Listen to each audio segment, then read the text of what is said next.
안녕하세요.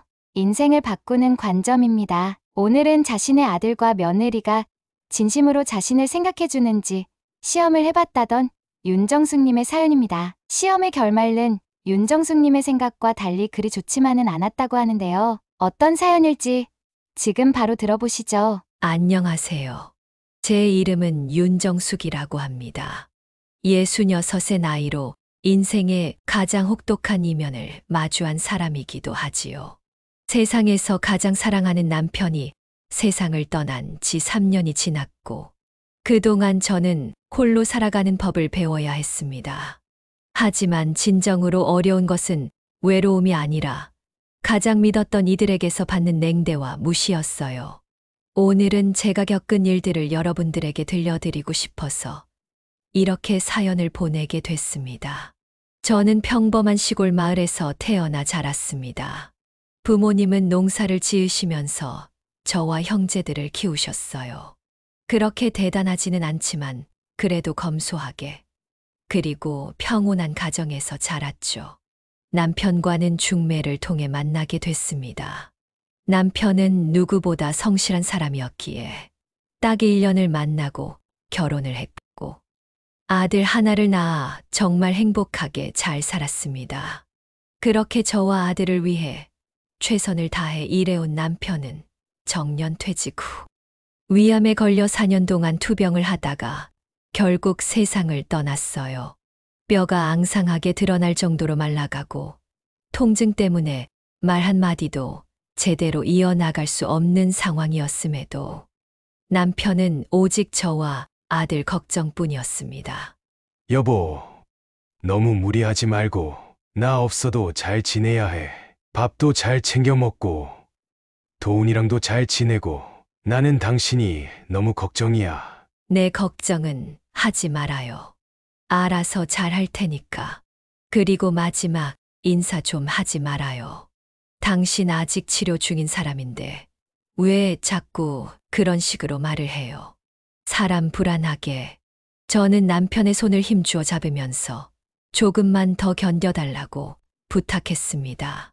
하지만 이미 모든 힘을 다 써버린 남편은 제게 그 말을 한 날 저녁 저와 아들, 그리고 며느리가 지켜보는 가운데 세상을 떠나고 말았어요. 태어나 그렇게 울어본 것은 처음이었습니다. 제 인생의 전부인 남편과 이별을 하는 건 생사를 도려내는 듯 아픈 일이었지만, 그래도 더 이상 통증으로 고통받지 않고 편히 쉴 수 있는 거, 이거 하나만큼은 그래도 다행이다 싶었어요. 남편은 생전에 도심 외곽에 오래된 단독주택 2채를 남겼습니다. 젊은 시절 누구보다 열심히 일하면서 어렵게 마련한 재산이었지만 솔직히 너무 낡아 사람이 거주하기는 어려운 곳이었죠. 남편과 함께 살던 집을 정리한 저는 남편이 남긴 주택에서 혼자 지내려 했습니다. 제 아무리 사람이 살기 힘든 곳이라고 하더라도 열심히 꾸미면 그만이었으니까요. 그런데 제게 뜻밖의 연락이 걸려왔습니다. 어머니, 집 내놓으셨다면서요? 왜 내놓으셨어요? 네 아빠랑 같이 살던 곳이라. 추억이 잔뜩 묻어있기는 해도 계속 거기서 살다 보면 네 아빠 생각나서 내가 힘들어서 못 살 것 같아서 내놨어. 그럼 앞으로 어디서 지내시려고요? 지낼 곳이야 얼마든지 있지. 숙박업소 달방도 있고. 그런 건 걱정 안 해도 된다. 그러지 마시고 저희랑 같이 사시죠. 저희 식구는 3명인데 방이 하나 남아서 제일 큰 방을 어머니한테 내드릴게요. 다른 곳에서 괜히 혼자 지내지 마시고 저희랑 같이 지내세요. 아휴, 어떻게 그럴 수가 있겠어. 그리고 너는 몰라도 새아가가 불편해할 거다. 어떤 며느리가 시어머니랑 한 집에서 같이 살고 싶어 하겠어. 집사람이랑 이미 이야기 다 끝났어요. 그러니까 집만 들고 오시면 돼요, 어머니. 아들과 며느리는 저와 함께 살기를 원했습니다. 솔직히 고민이 많이 되더군요. 저야 아들이랑 함께 지내면 좋지만 며느리가 마음에 걸렸습니다. 하지만 나중에 며느리도 연락이 와서 제게 같이 살자는 이야기를 했고, 고민 끝에 결국 아들 내외와 함께 살기로 했어요. 가족과 함께하는 삶이 무엇보다도 소중하다는 걸 잘 알고 있었고, 또 아들과 며느리가 저를 계속해서 설득했기 때문에 모시긴 척 그렇게 하기로 결정을 내렸죠. 그리고 남편이 남기고 간 주택 2채에 대한 이야기는 일절 꺼내지 않았습니다.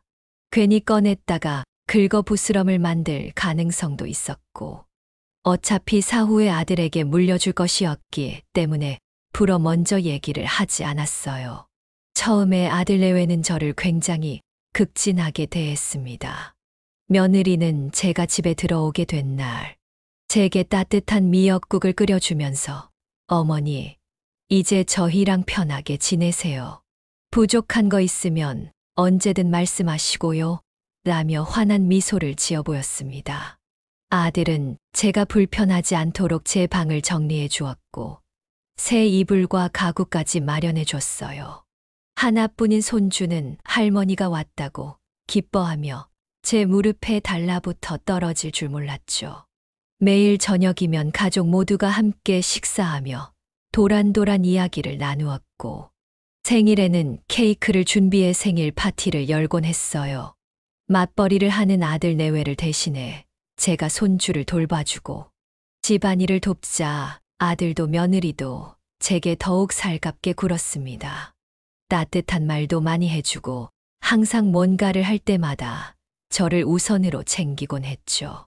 아들과 며느리의 보살핌을 받으니 그제서야 자식 참 잘 키워놨다 싶은 생각이 들더라고요.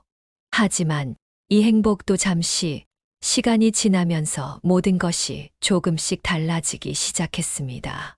식사 시간이 되어도 저를 부르지 않고, 가끔 제가 부엌에 조금만 늦게 나오면 이미 자기들끼리 밥을 먹고 있는 경우도 부지기수였어요.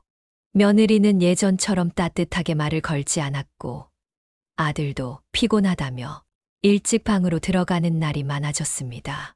설거지를 할 때 저를 도와주던 며느리는 어느 순간부터 저 혼자 식탁을 치우게 두었고, 손주도 예전처럼 제게 달려오지 않았습니다.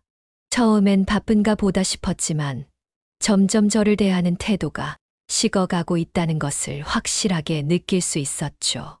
그러던 어느 날, 저는 아들 방에서 우연히 아들과 며느리의 대화를 엿듣게 되었습니다. 여보, 솔직히 나 이제 어머님 모시고 사는 거 좀 부담스러워지려고 해. 우리도 이제 슬슬 현실을 생각해야 할 때인 것 같아. 윤우 학원비며 얼마 전에 대출 받은 것도 갚기 빠듯한데 언제까지 어머님을 모시고 살아야 하냐고. 조금만 참아. 그렇다고 갈 곳 없는 노친네를 당장에 내쫓을 수는 없잖아. 언제까지 참아야 하는데? 어머님 모시고 산 지가 벌써 1년이 다 되어가. 처음에는 그냥 그러려니 하고 받아들이려고 했는데 생활비도 점점 늘어나고, 아니면 어머님한테 생활비라도 좀 달라고 부탁드려 보던가. 아이, 그건 나중에 내가 따로 이야기 꺼내 보겠다고 했잖아. 그놈의 나중에 맨날 나중에 조금만 기다려 이렇게만 말하고 실천으로 옮기는 건 없고 답답해 죽겠어 그냥. 내가 돈 달라고 부탁드리는 건 좀 우스우니깐 당신이 나중에 이야기 꺼내봐. 그 대화를 듣는 순간 가슴이 무너지는 기분이었습니다. 처음에는 저와 함께 살고 싶다고 이야기했던 아들과 며느리가 뒤에서는 저런 대화를 나누고 있었다는 게 절망적이더군요. 저는 벽에 기대어 한참을 서 있었습니다. 눈앞이 흐려지고 귓가에는 아들과 며느리의 말이 계속해서 울려 퍼졌습니다. 그날 이후로 모든 것이 달라졌습니다.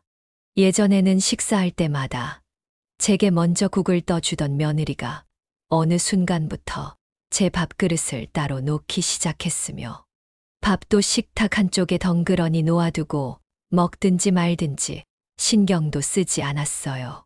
아들은 바쁘다며 저와 눈도 마주치지 않았고, 어쩌다 제가 말을 한 번 걸어도 시큰둥한 반응만 보일 뿐이었습니다. 며느리는 제게 건성건성 대답을 하고 퉁명스럽게 행동을 할 뿐, 이전처럼 제게 친절한 모습을 보이지 않았어요. 그러던 어느 날 거실에서 조용히 텔레비전을 보고 있는데 갑자기 며느리가 다가와 이렇게 이야기를 하는 겁니다. 어머님, 저희가 윤우 방을 좀 정리하려고 하는데 짐을 정리할 만한 창고가 없어서요. 그래서 어머님이 지금 지내고 계시는 방을 창고로 쓸까 하는데 어떻게 생각하세요? 어색하게 웃으면서 이야기하는 그 꼴이 어찌나 우습던지. 저는 그 말에 담긴 의미를 아주 잘 알고 있었지만 뜻대로 고분고분 따라주고 싶지는 않았습니다. 멀쩡한 윤우 방은 왜 정리를 한다 그래? 정짐을 정리할 곳이 없으면 저기 베란다에다가 갖다 놓으면 되잖아. 보니까 저기 베란다 쪽에도 창고가 있더구만. 아, 거기는 안이 좀 좁고 복잡해서요. 네가 정리를 대충 해놓으니까 그렇지. 자 보자. 내가 같이 정리해 줄 테니까. 저는 아무렇지 않게 자리에서 일어나 베란다 쪽에 있는 창고의 문을 열었습니다. 내부가 좁고 복잡하다는 며느리의 말과는 달리 베란다 쪽의 창고는 아주 깨끗하고 넓었어요. 아이들 장난감은 물론이고 책장까지 들어갈 수 있을 만한 공간이었죠. 제가 아무 말 없이 며느리를 쳐다보자 며느리는 머쓱한 듯 뒷머리를 긁적였습니다. 아, 여기가 왜 비어 있지? 얼마 전까지만 해도 엄청 복잡하고 지저분했었는데 윤우 아빠가 정리했나 봐요, 어머님. 죄송해요. 방은 그대로 쓰시면 될 것 같아요. 그래. 자, 그러면 윤우 방 어디를 정리할 건지 한번 말해봐라.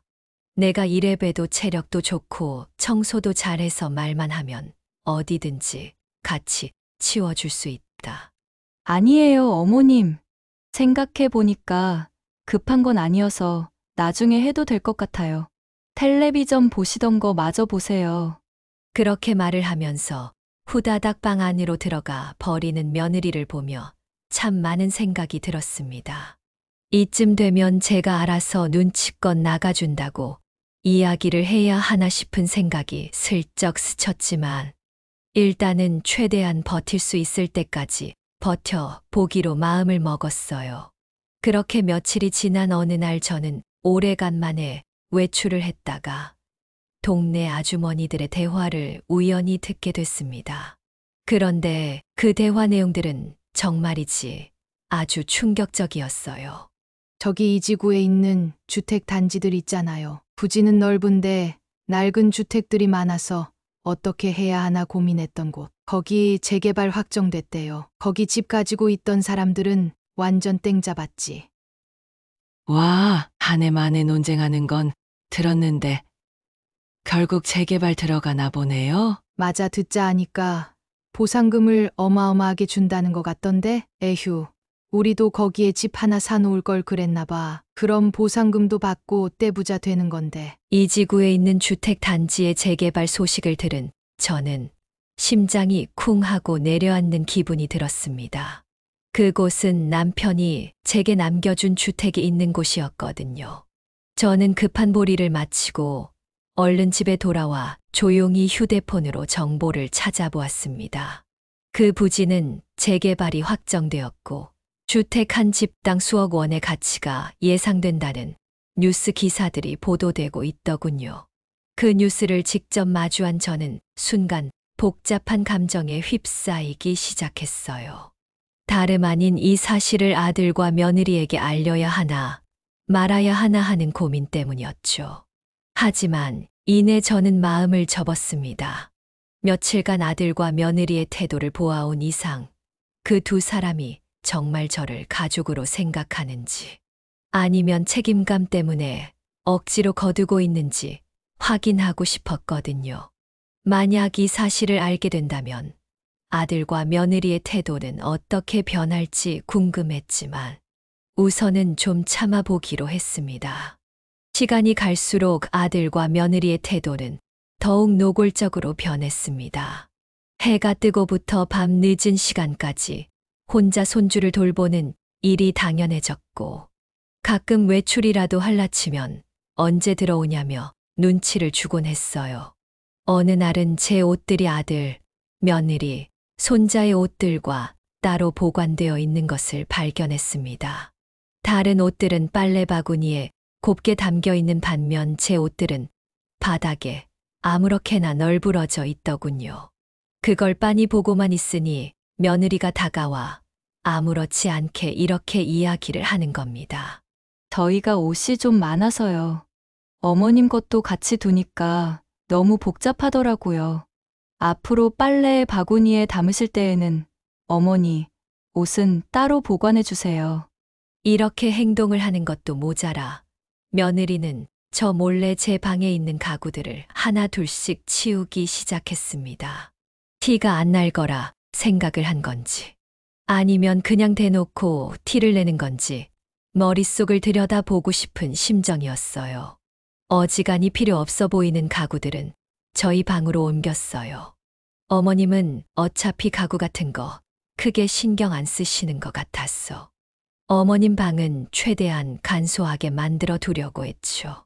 그러다 보니 제 방은 스탠드도 가습기도 없이 서랍장과 옷장 하나, 그리고 침대 하나만 덜렁 남은 방이 되어버렸습니다. 참 기가 막히더군요. 차라리 그냥 나가라고 말을 하면 편할 것을 왜 이렇게까지 행동을 하는 건지 알 수가 없었습니다. 그런데 며느리가 이렇게 행동을 하면 할수록 뭔가 가슴 속에서 부하가 치밀어 오르더군요. 혹시 그런 느낌 아시나요? 그 사람의 의도를 명확하게 파악하고 있음에도 너무 괘씸해서 의도대로 따라주고 싶지 않은 그런 느낌. 제가 며느리에게 느끼는 감정은 그 이상도 이하도 아니었습니다. 아들과 며느리가 어떤 생각을 가지고 있는지는 알 수 없었지만 그게 뭐가 됐든 순순히 따라주고 싶지는 않았어요. 그렇게 얼굴에 철판을 몇 겹씩 깔고 생활을 하던 어느 날 저녁을 먹고 있는데 며느리가 계속해서 제 눈치를 힐끔힐끔 보고 있는 겁니다. 너무 노골적으로 눈치를 보고 있기에 일부러 숟가락을 소리내어 놓고 며느리에게 이야기했어요. 아가, 내가 너한테 눈칫밥을 먹이는 것도 아닌데 왜 자꾸 사람을 힐끗힐끗 쳐다보냐? 할 말 있으면 편하게 해라. 뭐든 괜찮으니까. 죄송해요, 어머님. 있잖아요. 저희가 한동안 고민을 좀 해봤는데요. 어머님께서 지금 쓰시고 있는 방이 좀 넓잖아요. 혹시 어머님께서 윤우랑 방을 좀 바꿔주시면 어떨까 해서요. 그 말을 듣는데 기가 막혀서 말이 안 나오더군요. 방을 바꿔달라니 그것도 작은 방으로?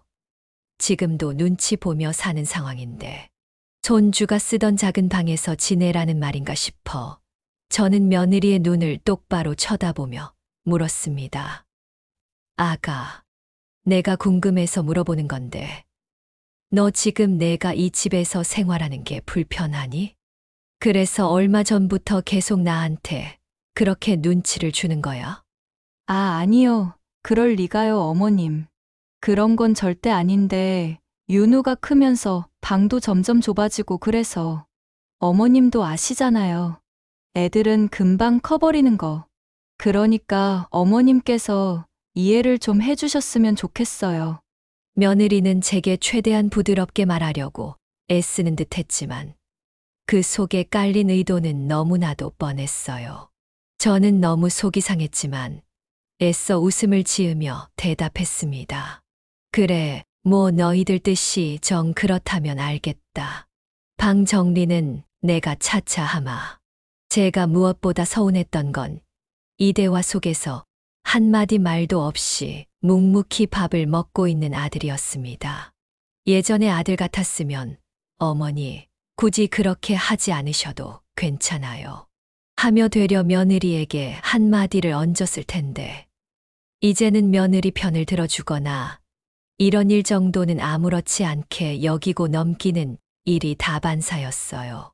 그날 밤 저는 방에 들어와 작은 서랍장 속에 넣어둔 서류를 꺼내 들었습니다. 그 안에는 남편이 남긴 단독주택 2채의 등기부, 등본과 오래된 통장들이 있었어요. 남편이 평생을 일하며 모아둔 돈이었죠. 계속해서 고민이 됐습니다. 과연 이것들을 보여준다면 아들과 며느리의 태도가 조금이라도 변할지 궁금했지만 아직까지는 진실을 마주할 자신이 없었어요. 솔직히 이런 것 하나의 태도가 변한다면 제 억장은 지금보다 더 무너져 내릴 것 같았거든요. 며칠 후 저는 마트에서 장을 보고 돌아오는 길에 작은 카페에 들렀습니다. 혼자 커피를 마시면서 여러 가지 생각에 잠기다 문득 오랜 친구인 순영이를 떠올렸죠. 제가 힘들 때마다 항상 힘이 되어주던 저의 유일한 친구였습니다. 순영이에게 이 고민을 털어놓으면 조금이나마 마음의 무게가 덜어지지 않을까 하는 생각에 저는 조심스럽게 전화를 걸었어요. 어머, 정수가. 너 정말 오랜만에 전화한다. 나는 네가 하도 연락이 없어서 무슨 일이 있는 거 아닌가 싶었는데 잘 지내고 있어? 응. 나야 뭐 잘 지내고 있지. 그냥 문득 생각이 나서 전화해봤어. 그런데 오랜만에 전화를 해놓고서는 목소리가 왜 그래? 너 어디 아프니? 아니면 무슨 일 있어? 목소리가 다 죽어가네. 그냥 가슴이 좀 답답해서. 고민도 있고. 너 시간 괜찮으면 지금 커피 한 잔 안 할래? 나 여기 사거리 앞에 마트에 있는 카페 와 있거든. 그래, 알았어. 10분 내로 갈 테니까 거기서 기다리고 있어. 그렇게 전화를 끊고 정확히 10분 뒤 저희는 오랜만에 카페에서 만남을 가지게 됐어요. 그런데 순영이는 제 얼굴을 보자마자 인상을 확 찌푸리면서 이렇게 이야기를 하더군요. 아니, 너 안 본 사이에 왜 이렇게 수척해졌어? 대체 무슨 고민이 있길래 그래? 얼른 말해봐. 저는 순영이에게 그동안 있었던 일을 솔직하게 털어놓았습니다. 남편이 유산으로 남기고 간 집과 그 집이 재개발된다는 소식.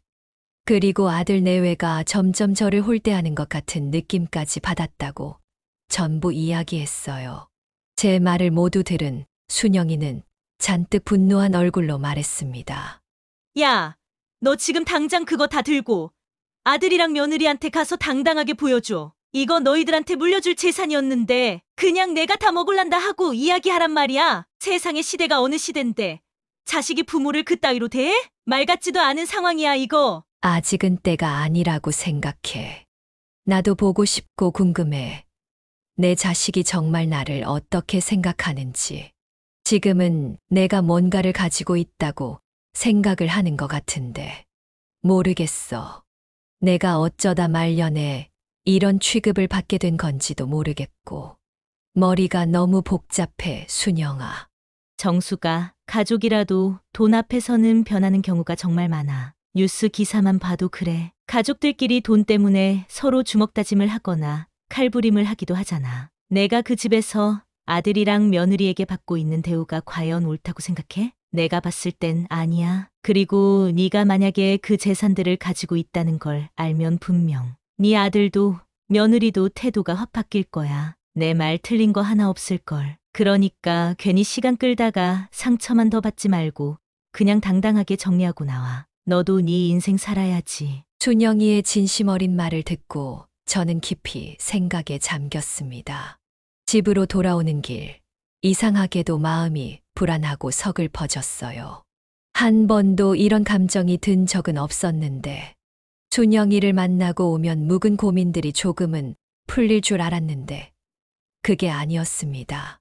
그렇게 고민만 깊어져 가던 어느 날, 며느리가 갑자기 제 옆에 슬쩍 앉아서 한숨을 푹푹 내쉬더니 고민을 털어놓는 겁니다. 어머님, 요즘 물가가 너무 올라서 생활이 점점 어려워지고 있네요. 수호가 요즘 들어 계속 동생 타령을 해서 한 살이라도 어릴 때 둘째를 좀 가져볼까 싶은데 이것도 쉽지가 않을 것 같아요. 애 키우는데 돈이 한두 푼 들어가는 줄 아니? 애 하나 키워봤으니 알 거 아니야. 너희 지금도 빠듯하다. 어쩌고 저쩌고 하는데 여기서 하나 더 낳으면 집안 거덜난다. 잘 생각해 보고 결정해.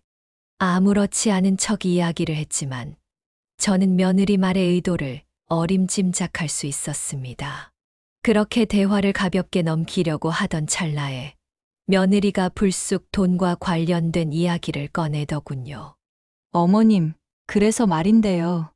혹시 저희가 대출을 좀 받을 수 있도록 명의를 좀 빌려주실 수 있을까요? 무슨 소리를 하는 거냐? 대출을 받게 명의를 좀 빌려달라는 게, 예. 상식적으로 생각을 좀 해봐라. 직장도 없고 뭣도 없는 늙은이한테 돈을 잘 빌려주겠니? 아니면 허우대 멀쩡하고 나이도 젊은 데다가 직장도 다니고 있는 너희한테 돈을 잘 빌려주겠니? 무슨 귀신 신하라 까먹는 소리를 하고 앉았어. 아니면 저희한테 돈 좀 빌려주실 수 있으세요? 솔직히 어머님께서 저희 집 들어오고 나서부터 생활비가 좀 많이 나가기 시작해서요. 가족 간에 이런 말씀 드리기는 좀 못하지만 적어도 월세는 받아야 할 것 같기도 해서 어차피 저희는 가족이니까 돈 가지고 언쟁 벌일 일도 없고 그렇게 되면 저희도 좋고 어머님도 마음 편하실 거 아니에요. 그래. 듣고 보니 네 말도 일리가 있다. 미안하지만 대출은 받아줄 생각 없고 이 집에 살면서 생활비를 내는 건 한번 생각을 해 보도록 하마. 말을 마친 순간 며느리의 표정은 정말이지 사진을 찍어두고 싶을 정도로 가관이었습니다. 며느리는 그 이야기를 꺼낸 이후로 대놓고 당돌해지기 시작했어요. 어느 날은 아들 앞에서 대놓고 한숨을 푹 쉬며 저보고 들으라는 듯 이렇게 이야기를 하더군요. 여보, 우리 집 점점 좁게 느껴지는 것 같아. 둘째까지 생기면 5 식구가 여기서 사는 건 아무래도 좀 힘들지 않을까? 아들은 신문을 보던 손을 멈추고 며느리 한 번, 저 한 번, 이렇게 번갈아 쳐다보며 헛기침을 한 번 하고 대답했습니다. 그렇기는 하지. 내 식구 살기에도 조금은 좁다고 생각하는데 5 식구라면 상상만 해도 답답할 것 같아. 나도 이사는 가고 싶은데 제일 큰 문제가 있잖아. 우리한테는. 돈이 문제지.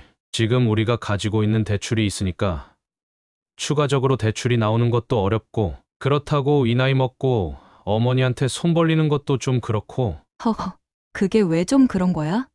자식이 돼서 부모한테 손 좀 벌릴 수도 있는 거 아니야? 뭐 꽁돈 달라고 하는 것도 아닌데. 어머님도 우리랑 같이 사시잖아. 어머님도 편하게 사실 수 있게 넓은 집으로 이사 가는 게 좋지 않겠어? 우리가 편하면 어머님도 편한 거잖아. 그렇죠, 어머님? 이제야 확신이 들더군요. 아들이든 며느리든 저를 가족이라고 생각을 하는 게 아니라 그냥 돈 나올 구멍이라고 여기며 이 집에 묶어뒀던 것이었습니다. 저를 위해서가 아니라 본인들의 편의를 위해 저를 이용하려는 것이었죠. 아들과 며느리의 대화를 묵묵히 듣고만 있던 저는 아무 대답 없이 입을 다물고 방으로 돌아왔습니다. 그날 밤 저는 잠이 오지 않아 창밖을 바라보며 깊은 생각에 잠겼습니다. 나에게 가족이란 어떤 존재일까? 과연 남편이 살아있었을 때 이런 일이 생겼다면 남편은 과연 어떻게 대처를 했을까? 내가 아들을 위해 한 몸 바쳐 헌신했던 시간이 과연 헛된 것이었을까? 그냥 삶에 대한 회의감이 느껴지더라고요. 인생을 잘못 산 것 같다는 씁쓸함이 느껴지기도 했습니다. 그렇게 뜬 눈으로 밤을 지새우고 다음 날 아침 거실로 나가니 평소에는 살갑게 굴지도 않던 며느리가 어머님 일어나셨어요? 하면서 친절한 척을 하는 겁니다. 아무래도 어제 제가 대답을 하지 않고 방 안으로 들어간 게 괜히 신경이 쓰이는 것 같았어요. 그러던가 말던가 저는 다가오는 며느리를 외면한 채 부엌에서 물 한 컵을 꺼내 마셨습니다. 그런 저를 보고 며느리는 헛기침을 2번 하더니 이렇게 말을 걸더군요. 어머님, 저희가 이번 주말에 부동산을 좀 보러 가려고 하는데요. 혹시 같이 가주실 수 있을까요? 부동산을 뭐하러 보러 가는데. 어제 말했던 대로 큰 집으로 이사라도 가려고. 제 말에 며느리는 순간 당황한 듯 보였지만 이내 애써 미소를 지으며 말을 돌렸습니다. 그게 아니라 그냥 집 구경 가는 거예요. 집 구경. 지금 당장 이사를 가겠다는 건 아니에요, 어머님. 그냥 어머님도 같이 보면 좋을 것 같아서 말씀드리는 거예요. 아, 그러니? 당장 이사 갈 게 아니라면 그냥 너희끼리 집을 보고 오는 것도 나쁘지 않을 것 같구나. 내가 굳이 같이 가서 봐줄 필요는 없지 않니? 어머니, 저희가 새 집을 알아보면서 어머니 방도 더 넓고 좋은 곳으로 마련해 드리려고 해요. 적어도 좁아 터진 여기서 사는 것보다는 훨씬 좋을 거예요. 아들까지 합세해서 함께 부동산에 가자고 권유했지만 저는 이미 아들과 며느리의 의도를 알고 있었습니다. 저는 고개를 천천히 저으면서 대답했어요. 아니다. 나는 여기서의 생활에 충분히 만족한다. 내 식구 살기에도 좁지 않고 지금 이대로도 충분히 편하니 굳이 이사 갈 필요가 없다고 생각해. 괜한 돈 버릴 생각하지 말고 여기서 사는 거에 만족하면서 살아. 그리고 지금 둘째가 들어선 것도 아니잖니. 그건 나중에 생각해도 늦지 않은 문제야. 그 순간 며느리의 얼굴이 굳어졌습니다. 그리고 그날부터 며느리는 더 이상 저를 배려하는 척하지 않았습니다. 식사를 할 때도 별다른 말 없이 자기들끼리만 대화를 나누는가 하면 저에게는 간단한 반찬 몇 가지만 건네줬습니다. 며칠 후 저는 우연히 아들과 며느리의 통화를 듣게 됐어요. 아들이 밤 늦게까지 들어오지 않아 손주를 재우고 나서 계속 기다리고 있었는데 안방에서 커다란 목소리로 통화를 하는 듯한 목소리가 들려오더군요. 집 안에는 아무 소리도 들리지 않는 상황이었기에 어떤 내용으로 통화를 하는지도 아주 선명하게 잘 들려왔습니다. 여보, 어머니한테 말씀드렸어? 돈 좀 어떻게 빌려달라고? 아직 말씀 안 드렸어. 내가 말했잖아. 요즘 어머님 눈치가 엄청 빨라지신 것 같다니까. 어머님이 괜히 여기서 더 역정내서 짐 싸서 나가버리시면 어떡하려고. 천천히 설득해야 해. 우리가 눈치를 봐야 하는 상황이야? 입장이 바뀌어야지. 여기 집은 우리 집이고 어머니가 얹혀 사시는 건데 어차피 우리도 힘든 상황인데 어머니가 도와주시는 게 당연하지 않아? 가족끼리 도와야지. 그리고 당신 어머니한테 억지로라도 좀 잘해드려. 요즘 너무 퉁명스럽게 대하는 게 티가 나더라. 당신이나 잘해. 나는 알아서 잘하고 있으니까. 어떻게 아들이라는 작자가 집에 들어와도 엄마랑 대화 한마디를 안 하려고 해. 대화거리가 없어도 억지로 짜내서 만들어 좀. 그래야 나중에라도 지갑이 술술 열릴 거 아니야. 혹시 알아?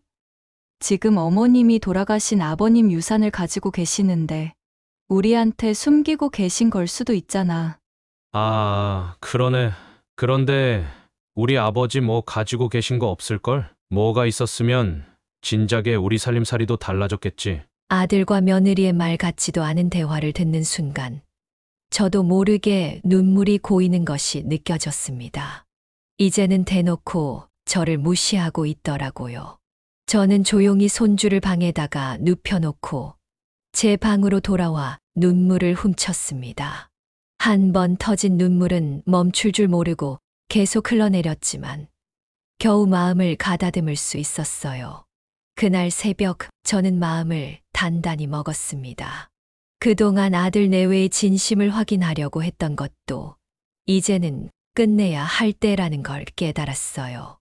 그리고 다음 날 아침 저는 일부러 아무렇지 않은 듯 행동하며 며느리에게 미소를 지으면서 이렇게 말을 붙였습니다.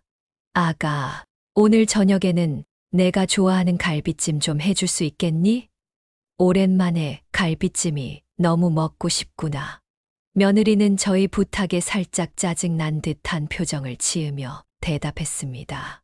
아, 어머님. 저 오늘 너무 바빠서 힘들 것 같은데요. 그냥 간단하게 드시면 안 될까요? 아니면 그냥 밖에 나가서 사드시고 오셔도 될 것 같은데. 그러니 알겠다. 며느리의 대답에 저는 방긋 웃으며 방으로 들어왔고 조용히 옷장을 여러 짐을 싸기 시작했습니다. 서랍장 안에 들어있었던 등기부 등본들과 서류, 통장 같은 것들을 가장 먼저 챙겼고 몇 벌 없는 옷가지들도 야무지게 챙겼어요. 이제는 본격적으로 이 집을 떠날 때가 된 것 같았습니다.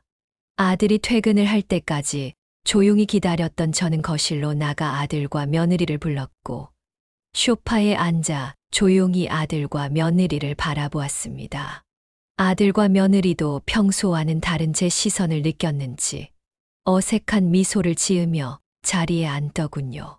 평소와는 다른 묘한 긴장감이 집안을 조용히 감돌았습니다. 내가 너희를 부른 건 따로 할 말이 있어서야. 내가 너희한테 지금 무슨 이야기를 할 것 같니? 한번 예상해 보거라. 아들과 며느리는 제 말을 듣고 순간 긴장한 듯 보였습니다.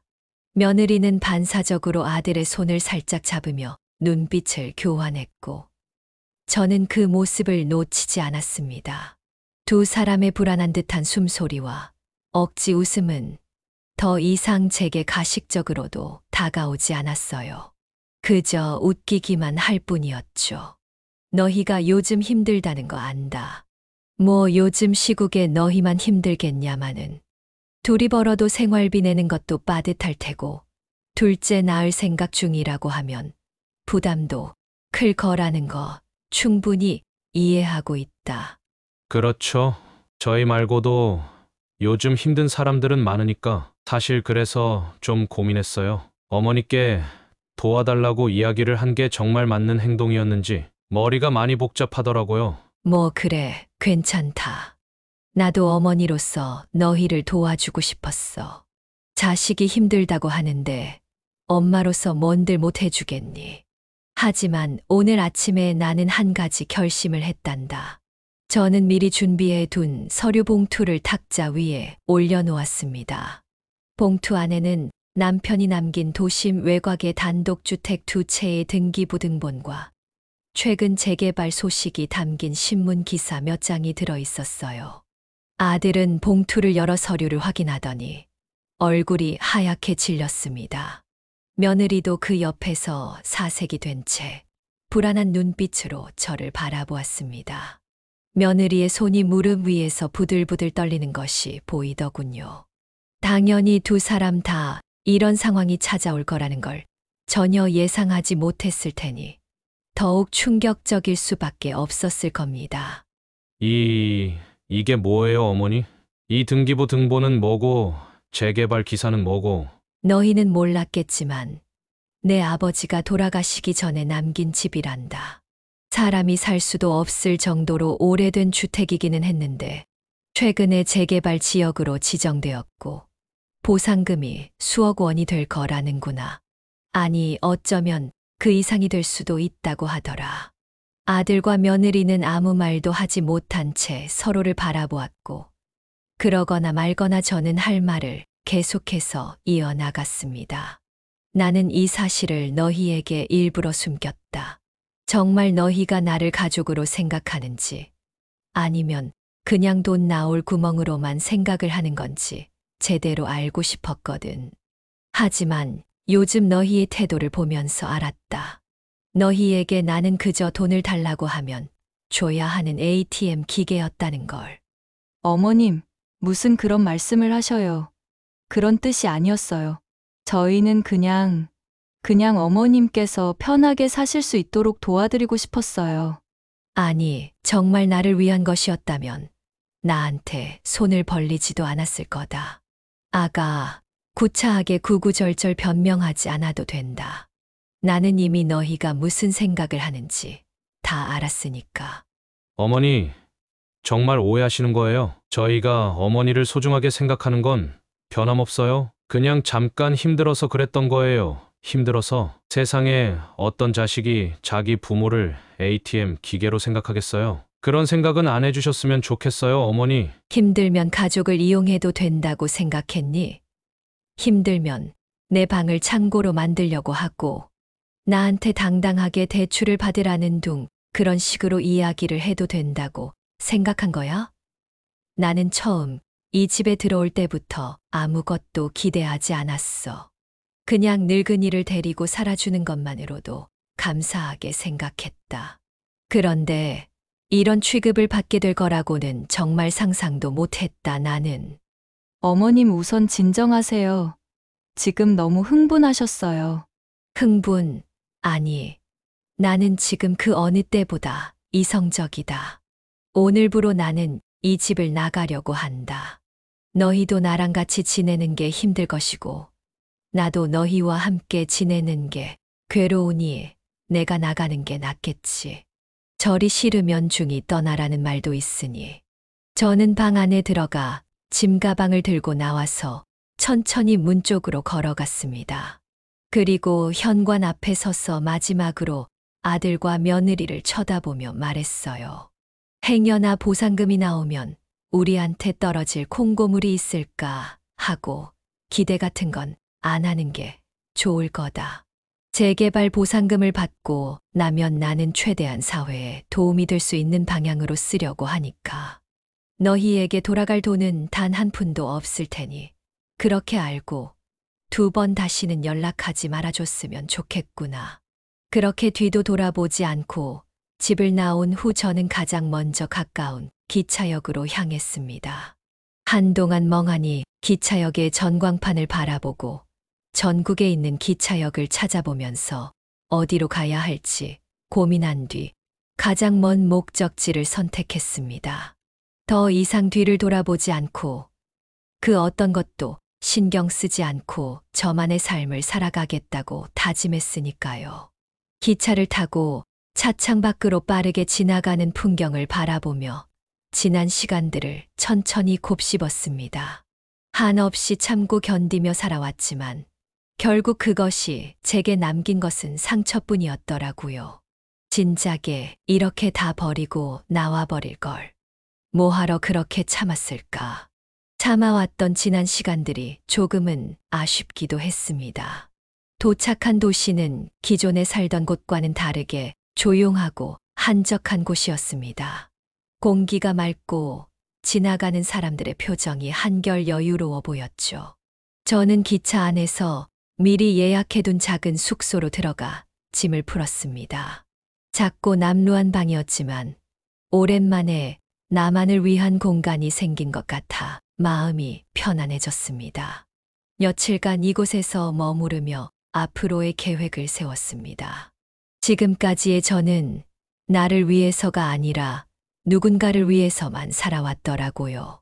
남편을 위해, 아들을 위해, 며느리를 위해 모든 것을 희생해왔지만 그 결과는 아무것도 없었습니다. 남편은 세상을 떠났고 믿었던 아들은 저를 배신했으며 며느리는 더 말할 것도 없었죠. 이제는 타인을 생각하되 저 스스로를 가장 먼저 생각하는 인생을 살아가기로 다시 한번 다짐했습니다. 그렇게 발길이 닿은 이곳에서 뭘 해야 할까 고민하던 찰나 은행에서 재개발 보상금이 입금되었습니다. 그런데 예상보다 훨씬 많은 금액이 들어왔더라고요. 한 번도 보지 못한 숫자에 저는 한참 동안 통장에 찍힌 숫자를 바라보다가 천천히 눈을 감았습니다. 어떻게 보면 이 돈이 남편이 제게 남겨준 유산격이니 이 돈을 어떻게 의미 있게 써야 할지 고민이 깊어졌어요. 이 돈을 단순히 나 자신을 위해서 쓰는 것이 맞을까? 아니면 정말 의미 있는 곳에 쓰는 것이 맞을까? 여러 가지 생각이 머릿속을 스쳤습니다.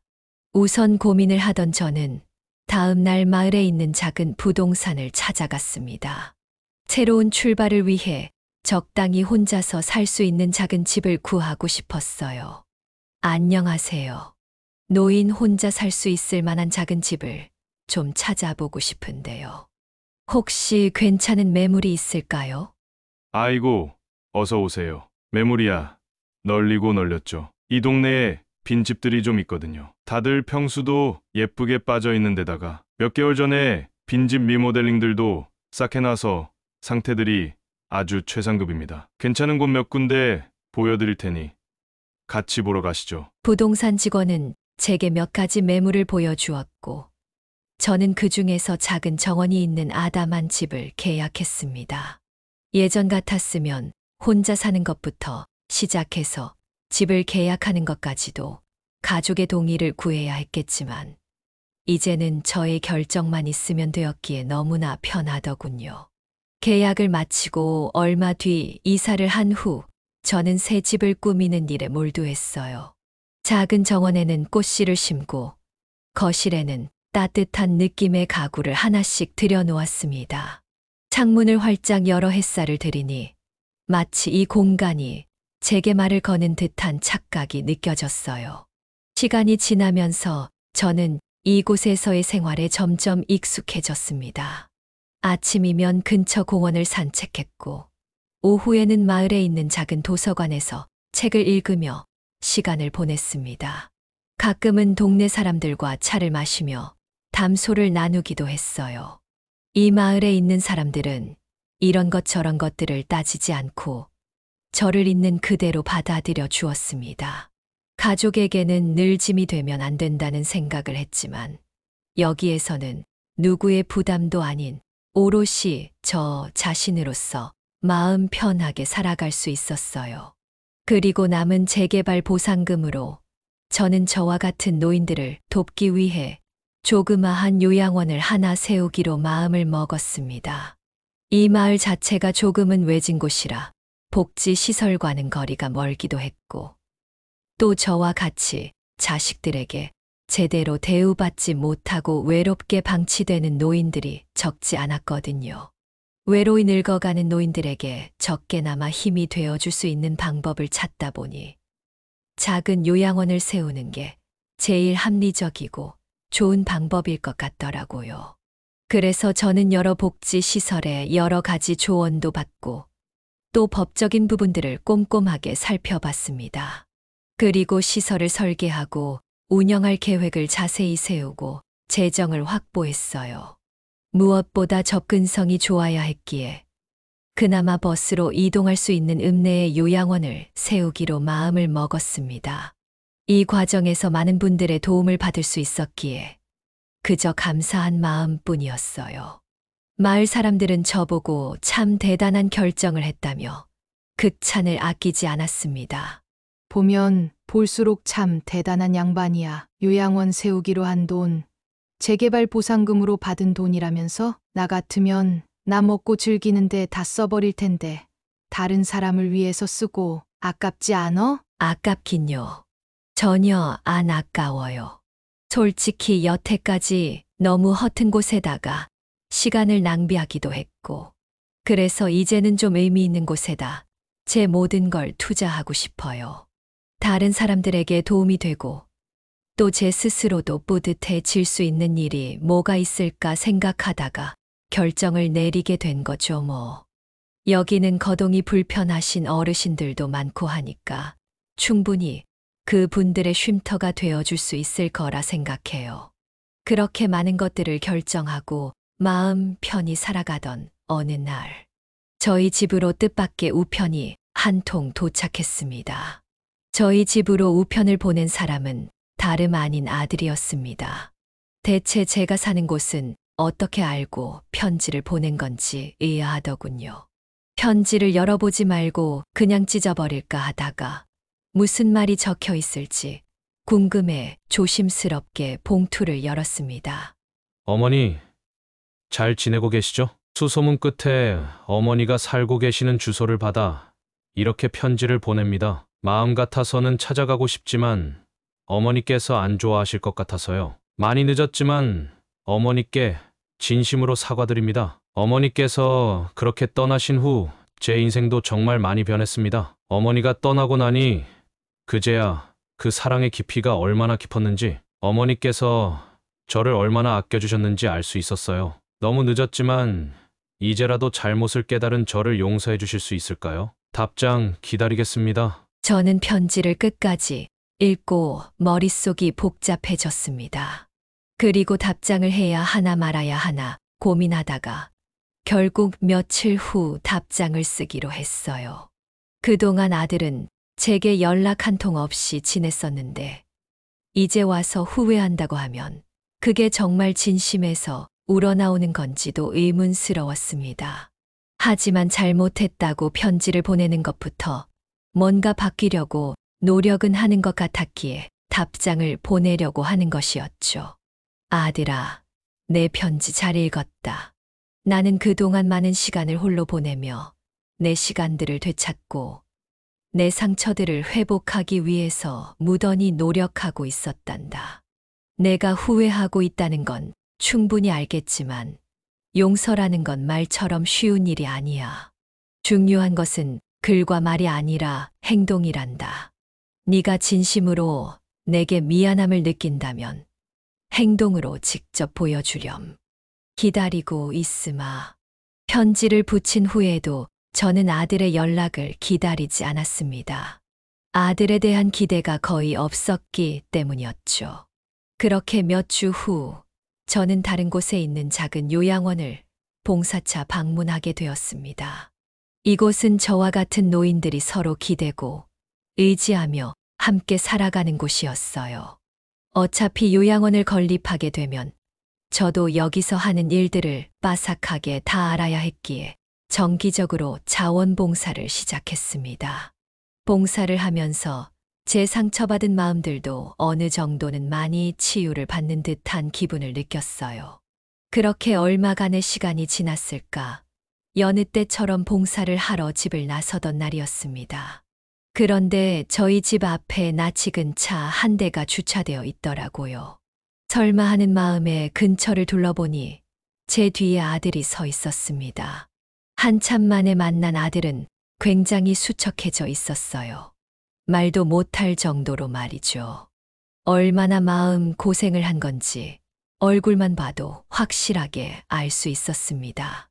어머니, 진심으로 죄송합니다. 저 정말 많이 후회하고 있어요. 못난 불효자를 제발 용서해 주세요. 이제 어머니 속상하게 할 일 없을 거예요. 마누라랑은 이혼했고 양육권은 제가 가지고 왔습니다. 제가 어머니께 용서를 비는 거 자체가 염치 없는 짓이라는 거 알고 있지만 한 번만 기회를 주세요. 저는 한참 동안 무릎을 꿇고 있는 아들을 바라보았어요. 이곳에 오기 전까지 제게 했던 짓을 생각한다면 그냥 의절을 하고 사는 것이 가장 좋은 방법이었지만 이렇게 무릎까지 꿇어가며 사과를 하는 걸 매몰차게 외면할 수는 없었습니다. 그래, 지난 날에 대해 잘못한 걸 깨달았다면 그걸로 됐다. 하지만 그게 한순간의 감정으로 내뱉는 말이 아니라는 걸 네가 지금부터 증명해야 할 거야. 네가 정말 나한테 미안함을 느끼고 반성하고 있다면 이렇게 무릎을 꿇고 울 게 아니라 앞으로 어떻게 행동을 할 건지 스스로 생각하고 실천하도록 해라. 제 말을 듣고 세차게 고개를 끄덕인 아들은 그날 이후 제가 봉사를 하고 있는 요양원을 자주 찾아왔습니다.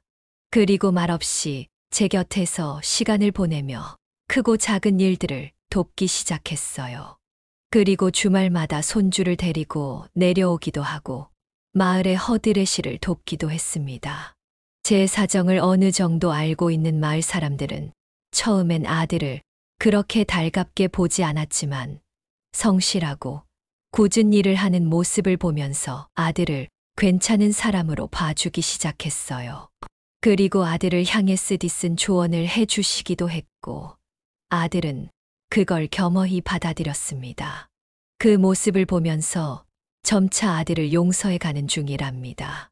우리의 삶은 그 누구도 예상치 못한 방향으로 흘러갑니다. 과거의 상처는 쉽게 지워지지 않지만 그 상처를 통해 스스로 성장을 할 수도 있지요. 저는 더 이상 과거의 상처에 얽매여 살지 않기로 스스로 다짐했습니다. 앞으로 저의 인생이 어떻게 될지는 저조차도 모를 일이지만 그래도 이제는 행복해졌으니 웃으며 제 삶을 영위해 보려고 합니다. 저의 긴 사연을 들어주셔서 진심으로 감사드립니다. 늘 행복하세요. 네, 오늘 이야기는 어떠셨나요? 오늘 이야기를 듣고 어떻게 생각하시는지 어머님, 아버님의 생각을 댓글로 공유해주세요. 저는 또 다른 사연으로 찾아뵙겠습니다. 좋아요, 구독, 알람 설정을 통해 앞으로도 따뜻한 정을 나눌 수 있게 함께 해주세요. 어머님, 아버님의 삶의 지혜와 경험을 나눌 수 있는 통로가 되겠습니다. 오늘도 인생을 바꾸는 관점을 통해 사연을 들어주셔서 감사합니다.